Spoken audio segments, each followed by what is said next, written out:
Hello students, welcome back to my YouTube channel professor Shubham Tiwari. बात करेंगे आज आपके हैशटैग नंबर 1 एमकॉम सेमेस्टर 1 का जो रिमेनिंग दो सब्जेक्ट हमारा बाकी रह गया था फर्स्ट, उसके आज बात करने वाले हैं बिजनेस एथिक्स एंड सीएसआर के सिलेबस एंड पेपर पैटर्न के बारे में बात करेंगे। कुछ बच्चों की डिमांड थी कि सर हमारे जो रिमेनिंग सब्जेक्ट हैं उसके इंपॉर्टेंट क्वेश्चंस तो एटलीस्ट प्रोवाइड करा दीजिए, तो उनको इन्फॉर्मेशन देने चाहूंगा कि आज आपका सिलेबस पेपर पैटर्न दोनों सब्जेक्ट का आज ही प्रोवाइड करा दूंगा और कल आपको दोनों सब्जेक्ट की इंपॉर्टेंट क्वेश्चंस की वीडियो आ जाएगी आपकी।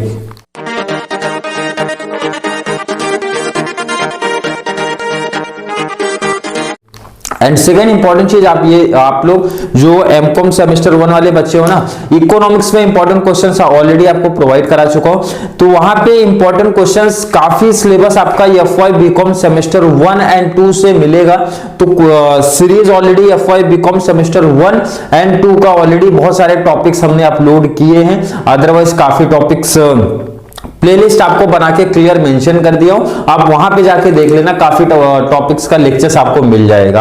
क्लियर। कॉस्ट अकाउंटिंग की सीरीज हमारी मंडे से स्टार्ट हो जाएगी, बट कॉस्ट अकाउंटिंग का ध्यान रखना थोड़ा सा कि कॉस्ट अकाउंटिंग हमारे टीवाई बीकॉम लेवल मतलब सेमेस्टर 6 के एंड टीवाई बैच सेमेस्टर 6 का एंड आप लोग का सेमेस्टर 1 का ना काफी टॉपिक्स हमारा सेम है, तो थंबनेल में क्लियर ऐड कर दिया जाएगा तो कोई कंफ्यूजन ना हो। जैसे टीवाई बीकॉम सेमेस्टर 5 का 6 का कोई टॉपिक सेम है और आपका सेमेस्टर 1 का भी कोई सेम है, तो वहां पे ऊपर थंबनेल में क्लियर मेंशन हो जाएगा TY BCom semester 6 and already आपका एमकॉम सेमेस्टर 1 के नाम से। और बैफ का टॉपिक अगर आपका सेम रहेगा तो दोनों लिखा रहेगा, मींस आपका भी लिखा रहेगा MCom semester 1 and TY BAF semester 6 लिखा रहेगा, तो कंफ्यूजन नहीं होना है, टॉपिक सेम है, प्रैक्टिकल क्वेश्चंस भी आपको सेम आते हैं। तो आपको सिर्फ ध्यान रखना कॉस्ट अकाउंटिंग में प्रैक्टिकल क्वेश्चन पे ज्यादा फोकस रखना है, क्योंकि आपका जो पेपर पैटर्न है वो प्रैक्टिकल क्वेश्चन ही पूछे जाते हैं एंड ऑब्जेक्टिव शॉर्ट नोट्स या फिर लॉन्ग आंसर में कोई क्वेश्चंस बनता नहीं, तो प्रैक्टिकल पे फोकस आप लोग का ज्यादा होना चाहिए। मंडे से सीरीज चालू हो जाएगा आप लोग का कॉस्ट अकाउंटिंग का, तो मंडे से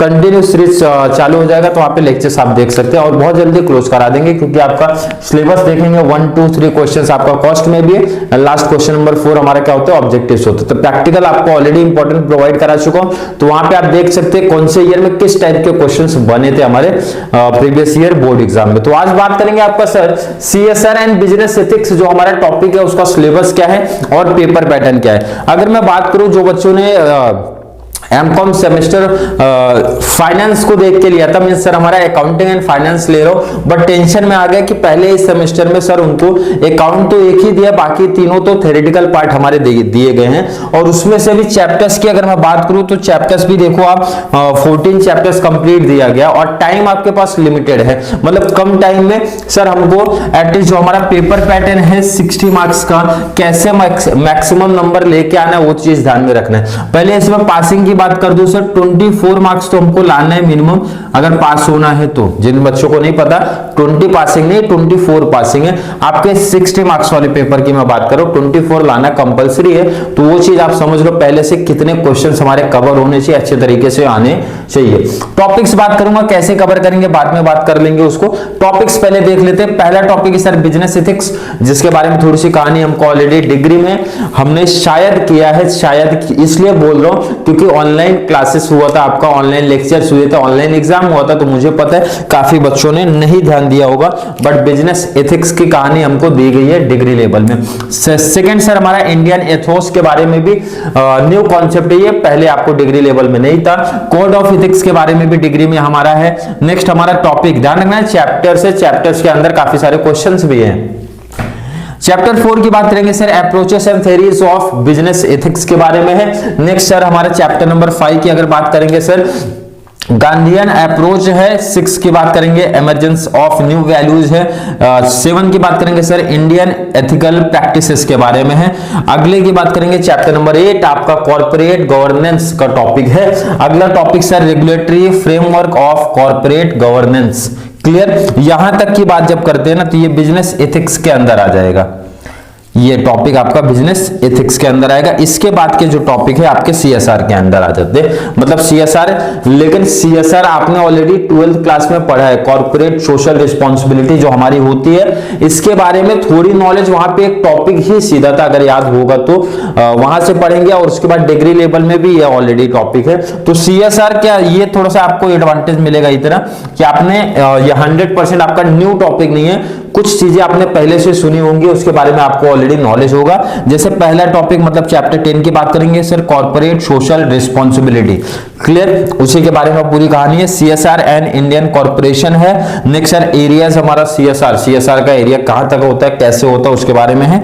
13 chapter sir global recognization of CSR, उसके बारे में पढ़ना है। लास्ट हमारा sir CSR through triple bottom line, मतलब सीएसआर के बेस पे टोटल आपको चैप्टर्स देखोगे 5 चैप्टर्स दिए गए एंड 9 चैप्टर्स आपके सर बिजनेस एथिक्स से रिलेटेड है। तो चैप्टर्स देखो, चैप्टर्स मुझे पता है कि कोई भी स्टूडेंट इस टाइम पे पॉसिबल ही नहीं है कि कंप्लीट पूरा चैप्टर्स कवर कर पाए। तो आप लोग कॉमन सी बातें फॉलो करोगे सर, इंपॉर्टेंट क्वेश्चंस कौन से प्रोवाइड कराए जा रहे हैं। तो मेरा सजेशन है, टाइम आपके पास लिमिट है और इंपॉर्टेंट क्वेश्चंस पे आप लोग फोकस करो। जो इंपॉर्टेंट क्वेश्चंस मैं आपको प्रोवाइड करा दूंगा वो क्वेश्चन कंप्लीट 100% करके जाना है, अच्छे तरीके से कवर करके जाना है। तो आपका जो कोई भी सब्जेक्ट हो, चाहे सीए हो, कॉस्ट अकाउंटिंग हो, इकोनॉमिक्स हो या फिर सीएसआर का टॉपिक हो ना, तो कंप्लीट थोड़ा सा बेटर मार्क्स आपको मिल पाएगा कम टाइम में, क्योंकि हमको ये भी देखना है कि सर हमारे पास टाइम कम है और नंबर भी थोड़ा सा अच्छा स्कोर कर जाना है। तो ये नहीं तो रैंक मारना है, अच्छा स्कोर करने के लिए कम टाइम में मेहनत करना है। तो कॉमन सी बात है, इंपॉर्टेंट क्वेश्चन से फॉलो करो, इंपॉर्टेंट है, बट उसके लिए आप पेपर पैटर्न थोड़ा सा समझ लो। सर हमारा पेपर पैटर्न क्या है, किस तरीके से आपका पूछा जाएगा। क्वेश्चन 1 2 3 4 ये तो हर सब्जेक्ट में आपका यही चल रहा है। अगर जो बात करो क्वेश्चन नंबर 1 का सर, ए बी पूछा जाएगा और सी डी पूछा जाएगा। अब सिंपल से ध्यान रखना, फिर से सजेशन है मेरा, आप लोग ध्यान से समझो, ए बी और सी डी ये सबसे बड़ा डिसएडवांटेज भी रहता है, क्योंकि बहुत सारे टाइम पे ऐसे होता है बच्चों को ना, ये वाला यहां से ए वाला क्वेश्चन आ रहा है और यहां से पता चला सी वाला क्वेश्चन आ रहा है, तो प्रॉब्लम होती है। क्योंकि आप ए और सी अगर कर दोगे तो भी नंबर ना एक का ही काउंट होगा, क्योंकि उनका कहना है भाई ए करो तो ए के साथ बी करना है, आपको सी या डी नहीं करना है। अगर सी डी में से आपने किया तो नंबर में चाहे ए का काउंट कर लूंगा, मतलब और के पहले वाले ए बी का काउंट कर लूंगा जो आपने किया है, अदरवाइज सी डी का काउंट कर लूंगा। क्लियर, ए भी काउंट होगा। इसीलिए हम लोग को ध्यान में रखना है, अगर मैं ए कवर करूं तो बी कवर करना है भाई, अदरवाइज सी डी, मतलब ये दोनों करने हैं, दोनों साथ में होने चाहिए। ऐसा नहीं पॉसिबल है, मैंने जैसा पता है ए सी नहीं कवर कर सकते, ए डी नहीं कवर कर सकते, ए के साथ बी ही कवर करना पड़ेगा। 15 मार्क्स का 8-7 का पैटर्न है, ध्यान रखना। एक क्वेश्चन आपका 8 मार्क्स करेगा, सेकंड 7 मार्क्स का हो जाएगा। Clear sir.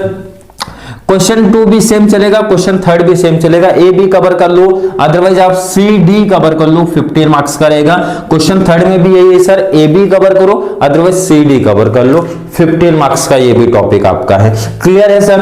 क्वेश्चन नंबर 4 सबसे बड़ा जहां पे एडवांटेज आप लोग को मिलता है कि ऑब्जेक्टिव टाइप्स क्वेश्चन जो आपके बनते हैं उसके ऑप्शन में शॉर्ट नोट्स बनता है। तो सजेशन है ऑब्जेक्टिव्स करके जाओ, जो भी आपका प्रेफर कर रहे हो, चाहे आप यूपीएस से प्रिपरेशन कर रहे हो या फिर कोई भी टेक्स्ट बुक आप यूनिवर्सिटी से आपको मिली होगी, तो जिससे भी प्रिपरेशन कर रहे हो ऑब्जेक्टिव्स करके ही जाना, क्योंकि ऑब्जेक्टिव्स पासिंग वालों के लिए सबसे बड़ा एडवांटेज रहता है। भाई पास होना तो पहले ऑब्जेक्टिव जरूरी है। Clear. Question number 4 true and false रहेगा, पहला 5 मार्क्स का ही रहेगा, 5 का डिवाइड है। बी आपका एमसीक्यूज रहेगा, 5 मार्क्स का रहेगा, 5 क्वेश्चन, और आपको भी पता है ऑब्जेक्टिव्स में यहाँ पे ऑप्शनल नहीं है, जितने क्वेश्चन वो करने ही पड़ेंगे। लास्ट हमारा sir match the pair 5 marks का, 15 हो गया। अब जिसको ऑब्जेक्टिव्स नहीं करना है तो उनको सजेशन है, मतलब सजेशन तो नहीं है, मेरा सजेशन है तो आप ऑब्जेक्टिव ही करो, बट जो बच्चों को इंटरेस्ट नहीं, भाई नहीं कर पाए कुछ, तो लोग ऑप्शन में जाएंगे। Any 3 out of 5 short notes का क्वेश्चन है, 15 मार्क्स का है, मतलब एक क्वेश्चन 5 मार्क्स का पूछा जाएगा। इस तरीके से 60 मार्क्स का टॉपिक है। इससे पहले जो आपका सेमेस्टर होता था, अगर मैं बात करूं मुंबई यूनिवर्सिटी के बच्चों का, तो ऑलरेडी ईयरली होता था, बट इस साल से आपका चेंज हो गया, सेमेस्टर वाइज आप लोग का भी कर दिया, तो काफी थोड़ी सी प्रॉब्लम हो गई। पहले क्या ईयरली होता था तो बच्चों को भी टेंशन कम रहता था, क्योंकि मोस्ट ऑफ जो बच्चे थे जो डिस्टेंस से करते हैं तो उनका रीजन होता है सर जॉब कर रहे हैं। अब लेकिन उनके लिए थोड़ा सा टेंशन बढ़ेगा, लेकिन सजेशन है कि कम टाइम में अगर थोड़ा सा पास होना है या फिर एवरेज मार्क्स भी हमको लाने हैं 60%, 65, 70 तक पहुंचना है, एवरेज परसेंटेज अगर लाने हैं तो इंपॉर्टेंट क्वेश्चंस अच्छे तरीके से करके चले जाओ 1 से 1.5 महीने के टाइम के अंदर, तो भी आपका 60 to 70% के बीच में आप रहोगे। क्लियर है? आई होप सब बच्चों को सिलेबस पेपर पैटर्न का आइडिया चला होगा। इंपॉर्टेंट क्वेश्चंस की जो वीडियो आने वाली है कल आपको प्रोवाइड करा दी जाएगी दोनों सब्जेक्ट की, ताकि टेंशन आपको एटलीस्ट ये तो हो जाए कि इंपॉर्टेंट क्वेश्चंस की वीडियो में आपको प्रोवाइड करा दिया हूं। उसके अकॉर्डिंग आप लोग प्रिपरेशन अभी से स्टार्ट कर दो, नहीं तो प्रॉब्लम हो जाएगी। जो बच्चे अभी टेंशन नहीं ले रहे ना, कि सोच रहे कि एग्जाम आएगा तो प्रैक्टिस करेंगे, बहुत ज्यादा हार्ड पड़ेगा, क्योंकि आप चैप्टर्स देखो, चैप्टर्स देख के टेंशन में आ रहा है, इससे बेस्ट है इंपॉर्टेंट क्वेश्चंस अभी से लग जाओ, ताकि 1 से 1.5 महीने में जो मैंने आपको बोला 60 to 70% इजिली आपको मिल जाए, कोई टेंशन उसमें नहीं होना चाहिए। तो चलिए, वीडियो थोड़ी सी भी हेल्पफुल लग रही है तो वीडियो को लाइक करना और ज्यादा से ज्यादा ना एमकॉम वाले को शेयर करते रहो, ताकि एमकॉम की भी पब्लिक चैनल के साथ जुड़ती रहे और उनको भी इस चैनल के थ्रू बहुत सारा बेनिफिट्स मिलता रहे। कोई भी डाउट, कोई भी कंफ्यूजन अगर आपको क्रिएट हुआ होगा तो कमेंट में ऐड कर देना। एंड जो चीज मैंने बताया, इकोनॉमिक्स का काफी टॉपिक्स अपलोडेड है, वहां से आप देख सकते हो। कॉस्ट अकाउंटिंग के कंप्लीट प्रैक्टिकल की सीरीज लेके आ जाऊंगा, मंडे से स्टार्ट हो जाएगा और बहुत जल्दी क्लोज कर दूंगा। ये बच्चे ना सोचना कि सर मंडे से करेंगे तो क्लोज कब करेंगे, आप अदर टॉपिक्स प्रैक्टिस करते हो, सीए की जितनी जल्दी पॉसिबल हो पाएगा टॉपिक क्लोज भी कर देंगे। आपका 45 मार्क्स को देखते हुए ही आपका सीरीज प्रोवाइड कराया जाएगा। तो चलिए मिलेंगे नेक्स्ट क्लास में, जहां पे हम लोग बात करेंगे